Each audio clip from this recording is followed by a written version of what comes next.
En este pueblo de Salamanca, en Valdelosa, es obligatorio llevar la mascarilla aunque se mantenga la distancia.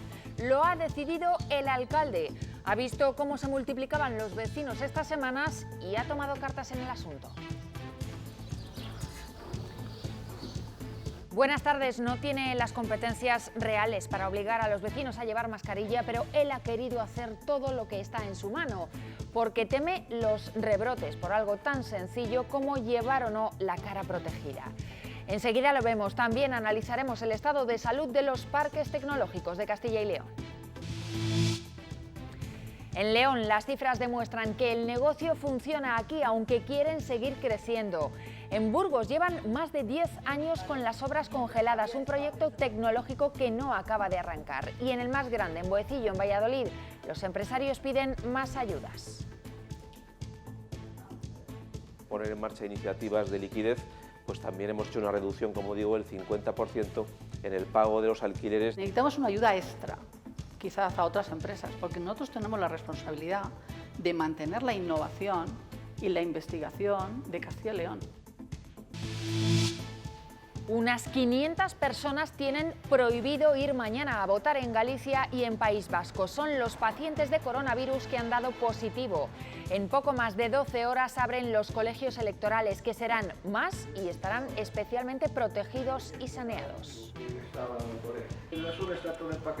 Y hoy acompañaremos a varios turistas que han salido al campo en silla de ruedas. Para las personas con movilidad reducida, ir de excursión es complicado desde el momento de subirse al autobús. Tampoco es sencillo disfrutar del monte, pero ellos lo han conseguido. Es una ruta inclusiva en Valladolid. Hoy han subido las temperaturas, sobre todo en Salamanca y en Ávila, donde se han superado los 35 grados. Esta madrugada también será calurosa y mañana vuelven los chubascos y las tormentas.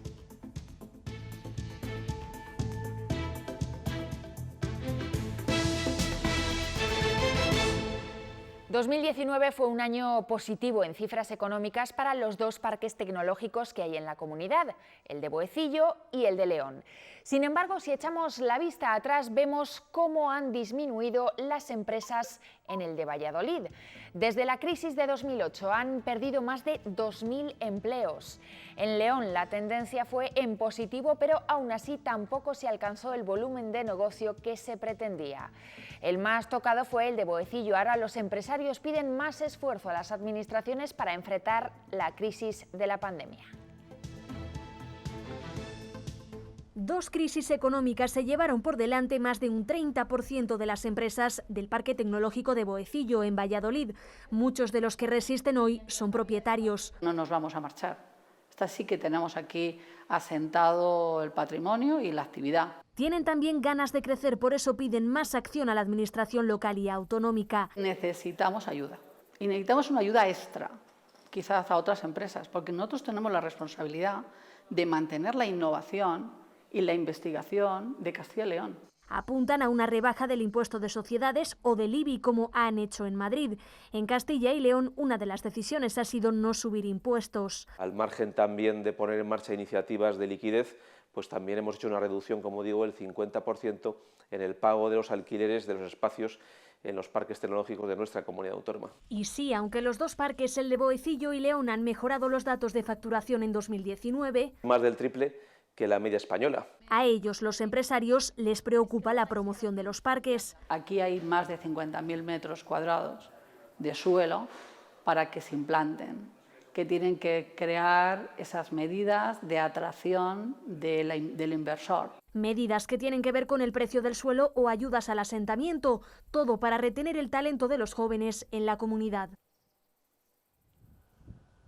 Se establecieron aquí hace ya 8 años. Especialistas en soluciones de software para la gestión de empresas, Proconsi es una de las compañías más punteras de este Parque Tecnológico de León. En esa parte de investigación pues nos permiten acceder a distintas ayudas que de alguna forma pues te permiten impulsar esos objetivos de una forma más rápida. Con una facturación de más de 6 millones de euros, 120 trabajadores y 5.000 clientes en el ámbito nacional y países de Europa, África o Sudamérica conocen bien los beneficios de asentarse en un parque tecnológico y no en cualquier polígono. Entre distintas compañías del parque hemos llegado a hacer proyectos conjuntos, ¿no?, que nos han permitido posicionar un producto en el mercado. Podemos compartir instalaciones, tenemos un edificio de usos comunes. En plena pandemia desarrollan sistemas de conteo de pasajeros en un enclave que ha visto en la última década la llegada de compañías hasta formar importantes polos del sector TIC y del químico farmacéutico. Hay parcelas en las que se tienen que instalar nuevas empresas. Aquí en León tenemos pocas, deberíamos tener más terreno. Un parque tecnológico leonés que con 34 compañías quiere seguir creciendo y atraer talento e iniciativa privada. Estas imágenes tienen poco más de un año. Mayo de 2019, antes de las elecciones autonómicas, el actual vicepresidente de la Junta presentaba a sus candidatos burgaleses a las Cortes en este escenario, en el terreno que tendría que haber acogido el Parque Tecnológico de Burgos y que lleva paralizado más de una década.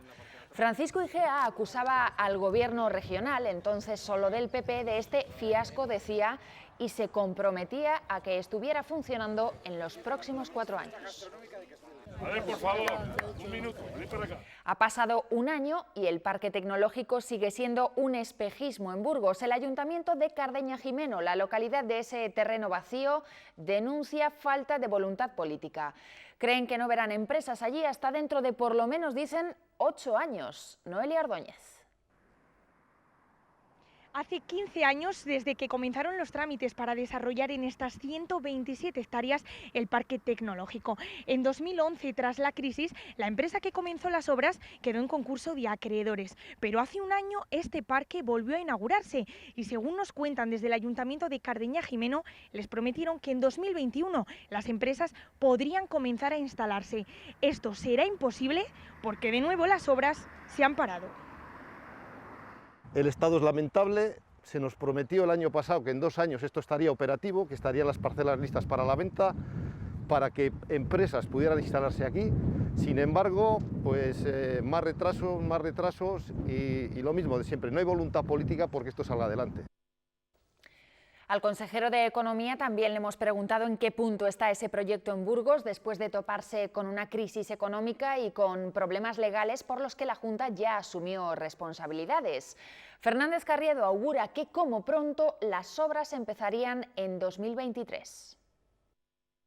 Este año lo que queremos es adjudicar ya el proyecto y lógicamente que el proyecto se pueda realizar. Es un proyecto complejo porque es de alta tecnología y lleva un tiempo y la idea es que el próximo ejercicio podamos ya comenzar la adjudicación de las obras.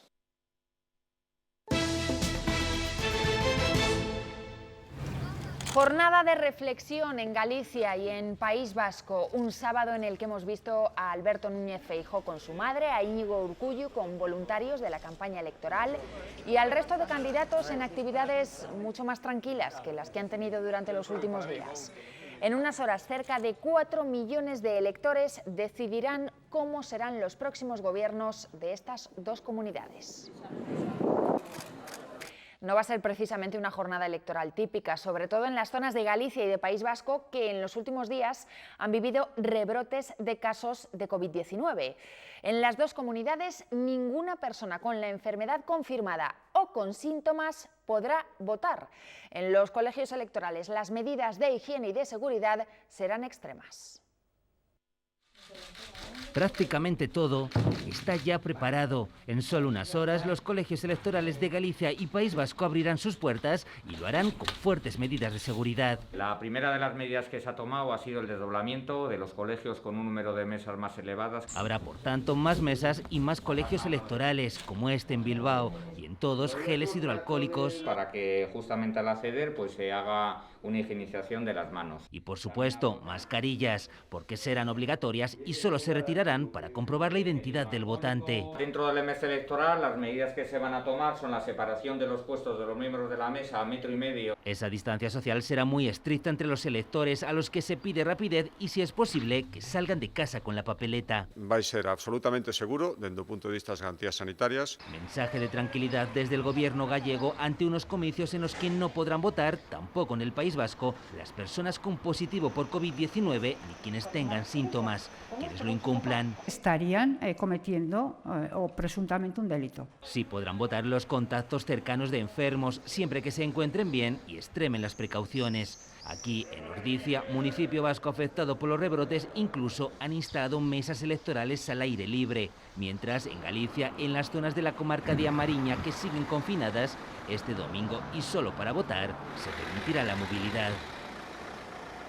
Una de las grandes incógnitas de esas citas electorales es cómo va a afectar el miedo al contagio en la participación. Hemos hablado con castellanos y leoneses que residen en esas autonomías. Nos dicen que la campaña ha sido rara y que hay preocupación, sobre todo entre los más mayores. En el País Vasco residen 162.000 nacidos en Castilla y León y en Galicia son más de 32.000 los que tienen origen en nuestra tierra. Mítines sin multitudes y con mascarilla. La primera campaña electoral tras el confinamiento ha dejado también imágenes inéditas. La veo más distante y con menos intensidad que en ocasiones anteriores. Para los castellanos y leoneses que residen en las dos autonomías que mañana acudirán a las urnas, no será un domingo electoral como otros. La gente está pensando en otras cosas, como son su situación laboral, su situación económica, y los que puedan irse de vacaciones supongo que estarán pensando en sus vacaciones. En Galicia, el miedo a acudir a votar se acentúa en las zonas con más rebrotes, sobre todo en el área sanitaria de A Mariña. Depende de la zona en la que uno se encuentre y en la percepción personal del riesgo. Afortunadamente, en el área de Vigo en la que resido, esa percepción es baja. En otras zonas, como en el norte de Lugo, la situación es distinta. En el País Vasco también hay preocupación. Sobre todo en la horquilla de edad de 70 a 80 años, yo creo que esa gente no irá a votar. Deberían haberlas dejado para más adelante. No pensaban en que los rebrotes llegarían tan pronto. Los estudios demoscópicos dicen que la participación podría caer hasta 5 puntos por el miedo al contagio, aunque este descenso se compensaría con el crecimiento en el voto por correo. Tanto la Xunta como el Gobierno vasco repiten que los colegios electorales serán lugares seguros donde se ha aumentado la inversión en medidas de seguridad y en desinfección. Y este domingo precisamente se cumple un año de Alfonso Fernández Mañueco al frente de la Junta, al frente de un gobierno de coalición que se ha tenido que ver cara a cara con una pandemia sin precedentes. Han sido muchísimas las imágenes que nos dejan esos 365 días. Acuerdos, firmas, pero también encontronazos. Poco podía imaginar en este momento en el que recordaba los consejos de su padre. Dos personas que marcaron mi vida, mis padres, hoy no están aquí, desgraciadamente. Que su primer año como presidente iba a valer casi por toda una legislatura. En la primera semana, primera polémica con el nombramiento de Javier Maroto como senador. Lo que hacen es volver a utilizar esta tierra, como han hecho en los últimos meses, para demostrar que son vasallos de Madrid. Después, por cargos eventuales como el de Ignacio Cosidó. Es indignante, como es indecente que estén convirtiendo a la Junta en la agencia de colocación.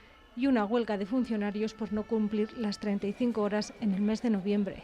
¿Cómo habéis convocado una huelga? ¡Hala! Ahí tenéis la puesta. Y venga, esto es un pulso. Las tensiones con el diálogo social, con quien Mañueco firmaba su primer acuerdo el pasado mes de febrero, están de actualidad por las ayudas de los ERTEs. El presidente es el máximo responsable, es el que firmó los acuerdos. En estos 365 días ha tenido que hacer frente a una primera crisis de gobierno, renunciar a una de sus promesas electorales, La supresión del impuesto de sucesiones entre familiares. Para salvar este acuerdo por la recuperación y hacer frente, como el resto de autonomías, a una crisis sanitaria sin precedentes. No vamos a escatimar ningún esfuerzo. El coronavirus dejó un Villalar virtual. vamos a salir de esta crisis. Y aparcados los presupuestos de este año, Mañueco quiere retomar cuanto antes su gran proyecto de extensión de la banda ancha. Ha participado en 2 cumbres, esta en Cantabria y esta en Soria, donde la despoblación y la financiación han sido claves. Ha ido a visitar a todos los alcaldes y los ha reunido también en la conferencia de alcaldías y presidencias de Diputación. Todo en un gobierno de coalición en competencia, un matrimonio que ambos se esfuerzan en mantener cómplice. Yo también he aprendido mucho de él. Por la excelente tarea del presidente del Gobierno, el presidente de la Junta. Decaía la reforma del Estatuto para los aforamientos. Sí ha sacado el Gobierno 3 decretos ley, entre ellos el de simplificación administrativa. Y en la actualidad relacionada con el COVID, el cumplimiento de las normas sanitarias deja hoy una triste noticia. En Francia, en Bayona, el pasado fin de semana un conductor de autobús recibió una paliza. Se la dieron unos jóvenes que se negaron tanto a pagar el billete como a ponerse la mascarilla. El hombre, que estaba en muerte cerebral, ha fallecido. En Bayona, en Francia, ha fallecido el conductor de autobús de 59 años que fue agredido por exigir a varios viajeros que se pusieran la mascarilla. 2 jóvenes fueron detenidos acusados de propinarle la paliza y otros 2 por no socorrerlo. La Generalitat de Cataluña ha decretado el confinamiento de todas las residencias de Lérida y Pirineos. Además, en el Hospital Leridano se ha abierto una 3ª planta para casos de coronavirus ante una semana que prevén crítica por un temido repunte. El lunes, la Junta de Andalucía propondrá que la mascarilla sea obligatoria en todo el territorio, aunque se mantenga la distancia. Andalucía se suma así a otras comunidades como Cataluña, País Vasco, Extremadura y Baleares. En Castilla y León, por ahora, no es obligatorio el uso de mascarilla en todo momento, pero en un pueblo de Salamanca, sí. El Ayuntamiento de Valdelosa ha emitido un bando en el que prohíbe a sus vecinos salir de casa sin ella puesta. Lidia Bartolomé, ¿por qué han tomado esa decisión? ¿Qué tal? Buenas tardes. Pues el propio alcalde de aquí, de Valdelosa, nos ha contado que tomaron esta decisión porque llevaban días que veían cómo sus vecinos se habían relajado y cómo salían ya a la calle sin mascarilla. Además, en los últimos días el municipio ha aumentado su población por la llegada de cientos de veraneantes. Han pasado, de hecho, de tener 400 habitantes a más de 1000. Por eso, por prudencia, por responsabilidad, emitieron este bando en el que obligan a todos sus vecinos a llevar la mascarilla cada vez que se salga de casa. Además, recuerdan que se puede contagiar el virus incluso sin tener síntomas. Pues nosotros hemos doblado y casi triplicado la población. ¿Qué está pasando? Pues que vemos que nos estamos relajando, ¿no? Parece que se les ha olvidado, ¿no? Que no ha pasado nada. Y ves que sí, que muchos van con la mascarilla en el codo, otros... y nos estamos cruzando. Los visados de los estudiantes extranjeros en Estados Unidos peligran por la última idea de Donald Trump. El presidente ha anunciado que para mantener la visa deberán seguir presencialmente algunas clases. Hemos hablado con una alumna vallisoletana que estudia en Harvard. Ahora ella está aquí por el coronavirus y teme por su futuro. Probablemente no podría volver a Estados Unidos si lo quisiera y esto no sé durante cuánto tiempo, y quizás pues podrían llegar a revocar el visado, que también para la gente como yo que recibimos una beca y dinero desde Estados Unidos, pues quizás problemas en ese tipo de cosas. En Segovia, el sector del transporte ha celebrado su patrón, San Cristóbal. Lo han hecho con una misa en memoria de todas las víctimas del coronavirus y en especial del que fuera presidente de FECALBUS, Gerardo Salgado. Falleció a principios de mayo por la COVID-19 con 46 años.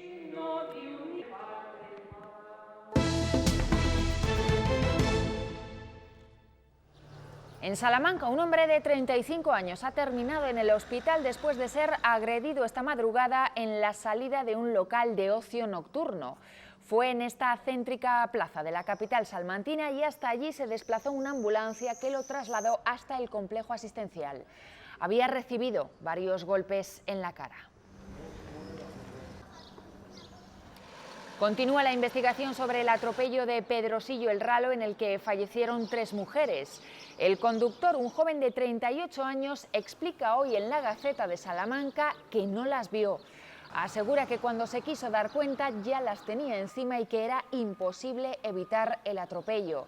El hombre ha entregado su teléfono móvil para que sea inspeccionado. Ha colaborado en todo momento. Recuerden que además dio negativo en el test de alcohol y de drogas. Con el estado de alarma, muchas líneas de autobús fueron suspendidas. El problema ahora es que algunos de esos servicios no han sido restablecidos. En la provincia de Salamanca, varios municipios se han quedado sin conexiones con Madrid y con la propia capital salmantina. Los vecinos, como pueden imaginar, no están nada contentos.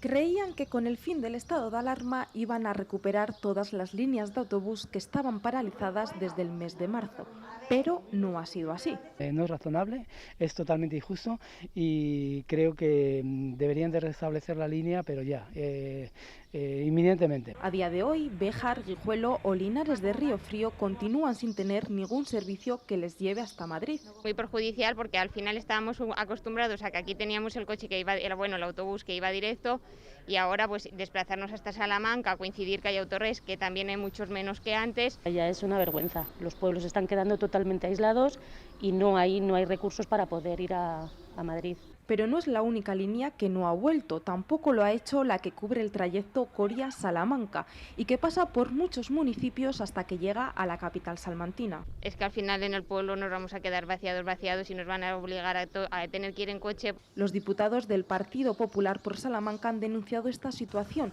que califican de abandono y piden explicaciones al Gobierno sobre la supresión de estas 2 líneas de autobús.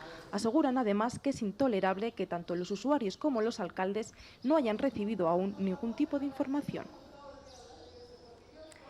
Y Renfe continúa la recuperación de trenes que fueron suprimidos durante el estado de alarma y que han dejado muy mermadas las conexiones entre algunos territorios. Este domingo vuelve a funcionar el AVE de media tarde entre Valladolid y Madrid. En una semana se espera que estén recuperados el 72% de los servicios de FEVE, especialmente importantes para trayectos entre comarcas y provincias. En Zamora, el ayuntamiento se va a gastar otros 3 millones de euros entre expropiaciones y derribo de edificios para seguir liberando muralla. El proyecto prevé dejar a la vista otros 100 metros lineales de esta fortaleza. Lo cierto es que Zamora llegó a tener hasta 3 murallas y pasó a denominarse la Bien Cercada, pero hoy muchos no lo saben. Salomé Mateos. Son un total de 8 edificaciones las que quiere ahora el ayuntamiento derribar. 4 ya son de titularidad municipal y otras 4 están en proceso de expropiación. El objetivo es que a finales de este año todo este tramo esté limpio de inmuebles y la muralla a la vista. ¿Sabía que Zamora es una ciudad amurallada? La pregunta se la hacemos a los turistas. Nos hemos quedado un poco sorprendidos cuando hemos llegado aquí. En principio no lo sabíamos, ¿no? No, tampoco lo sabía. No lo sabíamos, pero lo hemos visto ahora al llegar. Yo creo que se conoce poco. La gente se desilusionaba un poquito cuando llegaba a Zamora y no era capaz de ver el cerco. Adosados a la muralla se construyeron edificaciones. Algunas hasta aprovecharon la fortaleza para sacar las ventanas de su casa. Hasta 8 están ahora en proyecto de derribo. 4 son ya de titularidad municipal y las otras 4...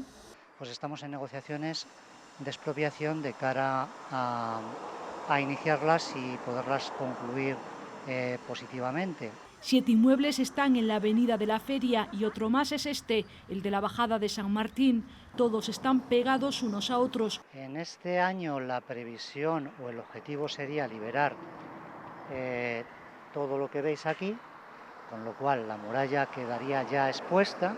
Un tramo de muralla que por ahora sigue oculto, pero por poco tiempo. Tal día como hoy, el 11 de julio del año 2000, el Consejo Comarcal del Bierzo izaba por primera vez la bandera de la comarca.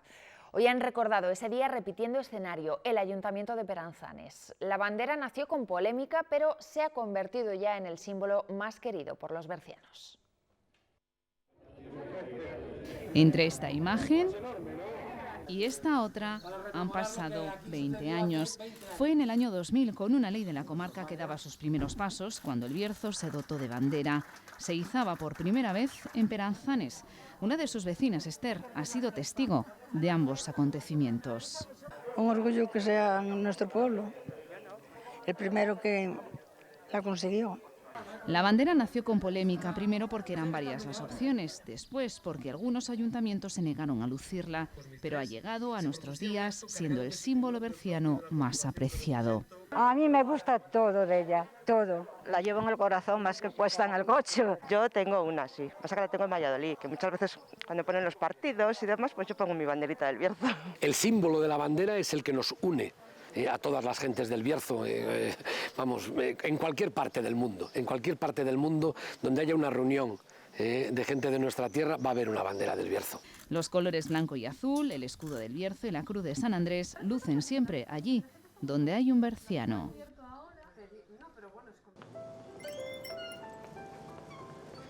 ¿Recuerdas?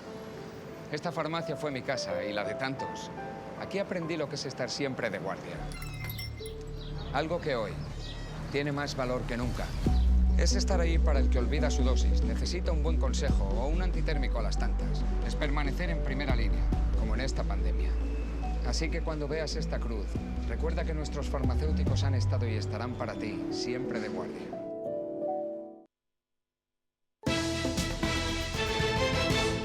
La llegada del verano y el desconfinamiento total reactivan las actividades al aire libre, pero para parte de la población las escapadas al campo no son tan fáciles. Hablamos de las personas con problemas de movilidad. Hoy han recorrido parte de la Reserva Natural de las Riberas de Castronuño, en Valladolid. Han estrenado una ruta accesible. Hacer turismo no suele ser nada fácil para ellos. Yo me acuerdo una vez de estar de vacaciones y un taxi no los quería montar, un taxi normal, por ejemplo. Porque los problemas empiezan casi desde el primer momento. Lo normal a lo mejor ahora es poder moverse en tren. Entonces en autobús las barreras suelen ser muy grandes. Y si por ciudad es complicado, hacer turismo al aire libre es aún más difícil. Especial valor también pues este trabajo permanente de la mejora de accesibilidad de los recursos turísticos de nuestra provincia y de nuestra comunidad. Estas vistas al río Duero, que seguramente hace 10 o 12 años o 15, pues una persona en silla de ruedas no lo hubiese podido visibilizar, pues ahora lo podemos hacer con total normalidad. Ellos han recorrido aproximadamente 1 kilómetro de los 3,5 que tiene la senda de la Reserva Natural de las Riberas de Castronuño, que está adaptada desde 2006. Está bastante accesible para las sillas de ruedas, ha sido una experiencia buena. Haría falta mejores rutas más accesibles para todo tipo de personas. Rodeados de los árboles, de la naturaleza, es muy bonito. Después de tanto tiempo encerrados en casa, han disfrutado aún más si cabe del aire libre y de los pájaros e incluso han saboreado de otra forma el silencio. Durante este verano estamos viviendo un aumento del turismo rural y del turismo de interior y asociado a ellos una explosión de las actividades de turismo activo. Para que la diversión no se torne en tragedia, es importante siempre buscar empresas certificadas y planificar las actividades. Verano, naturaleza, agua son sinónimos de diversión, pero una mala planificación de la actividad puede conllevar un error fatal. No porque lo hayamos visto a alguien que lo ha hecho o en internet o algo, nunca tenemos que subestimar la montaña porque las condiciones son muy cambiantes, lo estamos viendo con las tormentas que hay estos días. Por eso los expertos recomiendan contratar a profesionales, empresas de turismo activo a las que se debe exigir que estén dadas de alta como tal, la titulación de su personal y seguros con amplia cobertura. Podemos pensar que cualquier cosa que nos ofertan es cualquier cosa que vemos en un portal de internet o bueno, estos portales al final no revisan siempre la validez de las titulaciones o de los seguros, es el propio usuario, yo creo, el que tiene que vigilar porque esté todo en orden. Y más ahora que a las medidas de seguridad se suman las de higiene para evitar posibles contagios de coronavirus. En este sector, como en otros muchos, ha habido que adaptarse, es una cosa nueva para todos, entonces pues hay que intentar adoptar las medidas que marca Sanidad y ajustándolas a la actividad. Medidas que nos permitirán lanzarnos a disfrutar de nuestra naturaleza. Guarda colecciones de gran valor, documentos nobiliarios o privilegios reales. El archivo de la Fundación Fundos es una de las fuentes documentales más ricas de la provincia de León. Su gran tesoro, los planos originales del edificio Botines de Gaudí.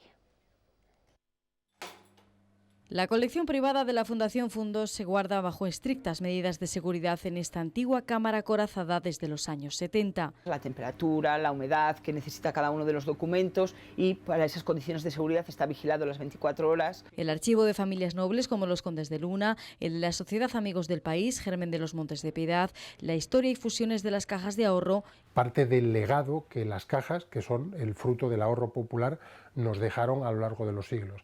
Y esta joya única, los planos originales del edificio Botines de Gaudí. No se encontraron hasta 1951. Gaudí los escondió en la estatua de San Jorge y el dragón que preside la fachada del edificio. En los años 50 esa estatua hubo que cambiarla por el estado de conservación que estaba, se encontraron los planos. Son casi los únicos planos con la firma del artista catalán que se libraron del incendio de su taller en la Guerra Civil. Se conocía a Gaudí como el arquitecto de Dios y bueno, pues en un símbolo contra ello se quemó su taller y desapareció toda esa documentación. La última fase de la musealización de botines y un tratamiento al papel permitirá exponerlos. Más de 126 años enrollados, y eso indudablemente pues entraña el riesgo que comportaría desplegar los planos y mantenerlos en esa posición. Fundos tiene repartido su archivo también en otras provincias como Valladolid, Salamanca o Soria, y que sin duda forman parte de nuestra identidad. Unas 70 personas han hecho la etapa del Camino de Santiago entre Cardeñuela y Burgos. Es una iniciativa organizada por la Fundación Octavo Centenario de la Catedral Burgalesa junto con la Asociación Amigos del Camino. Realizarán durante varios fines de semana todas las etapas de la provincia y finalmente se les entregará la Compostela burgalesa. El camino cortito, muy bien, ya le conocía, pero cada vez que haces el camino es una experiencia nueva. En su periplo por la comunidad, anoche actuaba en Zamora la Orquesta Sinfónica de Castilla y León. Este mes de julio han retomado su actividad presencial. La plaza de la Catedral fue el escenario esta vez. Es la segunda de las 16 actuaciones que tienen programadas para este verano. Con música les dejamos. Ahora los deportes con Fernando Escudero. Hasta mañana.